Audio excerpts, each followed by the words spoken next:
Hukuman mati atau diat dijatuhkan kepada mereka yang melakukan pelanggaran atau kejahatan yang berkaitan dengan jiwa, kehormatan, dan perlindungan terhadap agama. Hal ini diuraikan atau dijelaskan sebagai berikut. A. Orang yang menghilangkan jiwa seseorang tanpa alasan yang benar atau dibenarkan agama, maka sanksi hukuman yang diancamkan atau patut dijatuhkan kepadanya adalah hukuman qisas atau hukuman mati. B. Orang yang melakukan penganiayaan terhadap saudaranya sesama muslim lalu meninggal, maka diancam dengan hukuman qisas sesuai dengan perbuatannya. Orang yang melakukan penganiayaan terhadap saudaranya sesama muslim. D. Orang yang sudah menikah atau yang terikat dengan sebuah pernikahan, termasuk janda atau duda yang melakukan perbuatan zina sekalipun mereka bersama-sama senang atau rela sama rela, maka diancam dengan sanksi bagi mereka adalah hukuman rajam atau hukuman mati. Perdebatan panjang mengenai pemberlakuan pidana mati ini sebenarnya bertitik tolak pada permasalahan keadilan, rasa kemanusiaan, dan pencegahan terhadap kemungkinan timbulnya kejahatan lagi.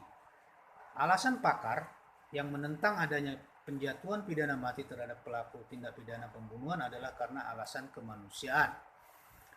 Dengan membunuh si pembunuh, maka setiap orang yang merencanakan pembunuhan akan berpikir beribu kali, karena yang paling berharga bagi manusia adalah hidupnya, dan yang paling ditakuti adalah kematian. Sebab jika seseorang mengetahui bahwa dengan membunuh tanpa hak ia tidak akan dibunuh, maka tangannya akan semakin ringan untuk menganiaya dan membunuh. Demikian sekilas dari pandangan mengenai dari aliran hukum Islam. Selanjutnya, penutup atau kesimpulan. Berdasarkan amar putusan MK tersebut di atas, Hakim telah memutuskan bahwa permohonan pembatalan pasal hukuman mati dalam Undang-Undang Narkotika dengan dalil bertentangan dengan hak hidup seseorang dalam Undang-Undang Dasar 1945 telah ditolak, dan pada akhirnya pemohon harus dihukum mati. Sesuai dengan uraian yang telah kami sampaikan di atas, dalam pandangan kelompok ini, terdapat beberapa perbedaan aliran atau mazhab hukum yang mengakibatkan adanya perbedaan-perbedaan tentang hukuman mati, baik ditinjau dari hukum internasional, hukum syariah Islam, yang pada akhirnya banyak negara-negara di dunia juga mengalami pertentangan di dalam penerapan hukuman mati. Namun demikian, kelompok ini mencoba memberikan penjelasan dari beberapa aliran hukum, diantaranya mazhab positivisme yang diperkenalkan oleh Auguste Comte, yang dikenal dalam hukum 3 tahap, yaitu tahap teologi atau fiktif, tahap metafisika atau abstrak, dan tahap positif atau real. Selanjutnya dari aliran ini muncul beberapa aliran hukum, diantaranya aliran hukum positif berpendapat bahwa hukum adalah perintah penguasa yang harus dibersihkan dari unsur-unsur non-yuridis seperti moral.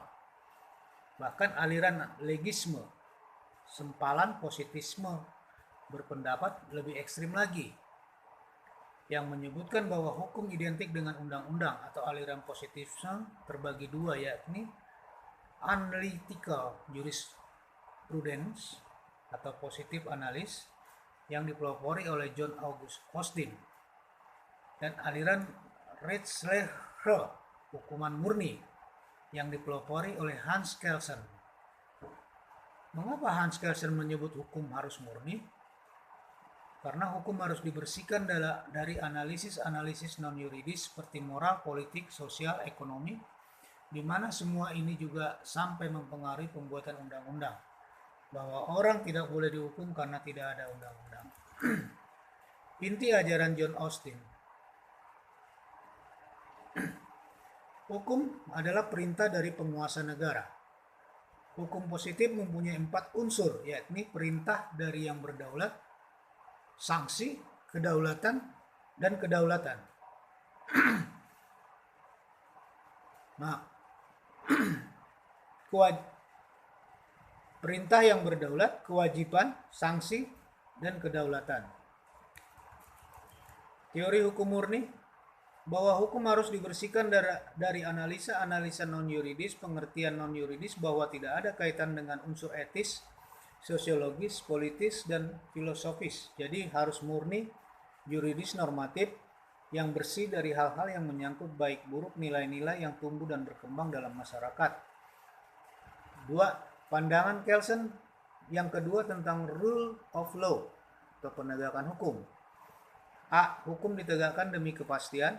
Hukum dijadikan sumber utama bagi hakim dalam memutus perkara. Hukum tidak didasarkan pada kebijaksanaan dalam pelaksanaannya. Hukum itu bersifat dogmatik.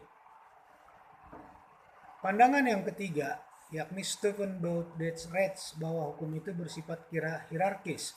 Artinya ketentuan yang paling bawah tidak boleh bertentangan dengan ketentuan yang di atas derajatnya. Yang paling atas adalah Grundnorm, kemudian konstitusi, selanjutnya di bawahnya lagi ada undang-undang, dan yang paling bawah adalah putusan pengadilan. Keempat, pandangan keempat disebut sebagai dualis karena Kelsen menganggap ada dua macam hukum.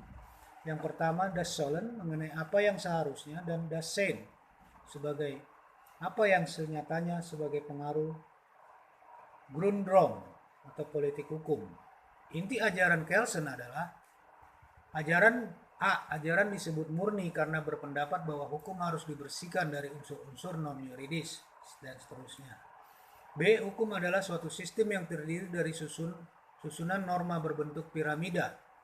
C. Hukum berkaitan dengan bentuk, bukan isi, karena hukum adalah produk penguasa yang sekalipun tidak mengandung keadilan tetapi dikualifikasikan sebagai hukum. D. Ajaran Hans Kelsen dikembangkan oleh Hans Nowieski yang berpendapat bahwa hukum identik dengan undang-undang. Perbedaan antara Hans Kelsen dan Hans Nowieski adalah Hans Kelsen tidak mengaitkan. Hans Nowieski menyebutkan norma dasar sebagai Grundgesetze. Selain Grundgesetze, di bawahnya ada norma undang-undang, yang paling bawah ada norma pelaksana. Kelima, dari kedua aliran Kelsen dan Nowieski, peneliti dari Indonesia Hamid S. Atamimi menegaskan bahwa Pancasila adalah norma dasar atau Staatsgrundnorm. Dengan melakukan kontemplasi secara seksama guna memahami 5 sila dan dalam Pancasila, semuanya semata-mata norma moral yang merupakan dasar hukum pembentukan Undang-Undang Dasar 1945. Dari perkembangan aliran-aliran hukum ini maka dapat disebutkan hakim bukan hanya menerapkan hukum melainkan juga membuat hukum, yaitu ex post facto. Pandangan Kelsen yang kedua tentang rule of law, bahwa hukum itu harus ditegakkan demi kepastian dan seterusnya, sebagaimana yang telah disebutkan di atas.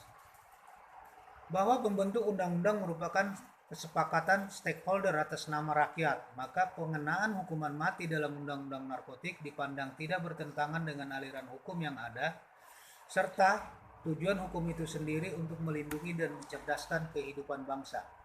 Demikian kami sampaikan presentasi mengenai materi tugas mata kuliah oleh Bapak dosen kami Marjan. Terima kasih dan selamat siang.